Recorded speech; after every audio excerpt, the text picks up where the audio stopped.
Teman-teman sekalian yang dirahmati Allah Subhanahu wa taala, yang semoga selalu dijaga hatinya oleh Allah Subhanahu wa taala agar selalu thiqah billah, agar selalu percaya dan yakin kepada Allah Subhanahu wa taala. Karena kelemahan kita itu berawal saat kita mulai meragukan Allah. Dalam segala dinamika hidup, kita selalu butuh Allah. Kita butuh Allah ketika Allah kasih kita ujian. Bahkan tetap kita butuh Allah ketika Allah kasih kita nikmat. Kalau kita butuh Allah saat diuji, agar kesabaran kita terjaga. Karena orang yang tidak ditemani atau dibersamai oleh Allah Subhanahu wa taala ketika dia sedang diuji, maka dia akan mudah untuk berkeluh kesah, bahkan berputus asa. Kebersamaan Allah kepada dia saat dia diuji itu adalah Allah Subhanahu wa taala menghibur hatinya. Allah Subhanahu wa taala menenangkan hatinya. Allah Subhanahu wa taala menghidupkan hatinya dengan nikmat iman. Ala bidzikrillahi tatmainnul qulub.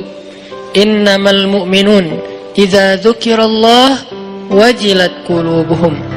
Bukankah dengan mengingat Allah hati menjadi tenang? Dan orang yang beriman apabila diingatkan dengan nama Allah, disebut nama Allah, maka hatinya akan bergetar.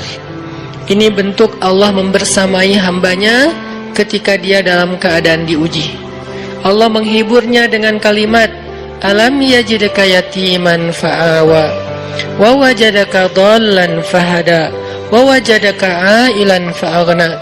Allah menghiburnya dengan kalimat, inna a'tainakal kautsar. Allah menghiburnya dengan kalimat, kalla saya'lamun summa kalla saya'lamun. Allah menghiburnya dengan kalimat, la tahzan innallaha ma'ana. Ini adalah ketika Allah membersamai seorang hamba saat dia dalam keadaan diuji. Allah membersamai hamba juga ketika dia dalam keadaan diberi nikmat. Karena tanpa itu, maka seseorang akan jatuh justru kepada dosa-dosa karena dia mendapatkan banyak kenikmatan hidup. Kalau Allah Subhanahu wa taala tidak menjaga dia saat dia diberi nikmat, maka nikmat itu justru menjadi jalan bagi dia untuk terjerumus kepada banyak dosa. Justru nikmat itulah yang menjadi penghalang bagi dia untuk mengingat Allah. Karena dia sibuk menikmati hidupnya, akhirnya dia terhalang dari mengingat Allah tepat waktu.